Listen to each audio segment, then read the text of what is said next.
வாழ்க்கை என்பதே இல்லை இல்லை இல்லை இல்லை இல்லை இல்லை காதல் கொள்ளாத ஜீவன் பூமியில் இல்லை. கண்கள் இல்லாமல் காட்சி என்பதே இல்லை இல்லை இல்லை இல்லை இல்லை இல்லை கனவே இல்லாமல் இளமை என்பது இல்லை.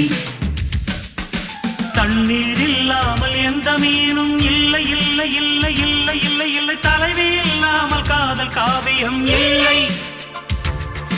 மண்ணை தொடாத மழையும் வானிலே இல்லை இல்லை இல்லை இல்லை இல்லை இல்லை உன்னை தொடாமல் உறவு என்பதும் இல்லை. ஓஹோ,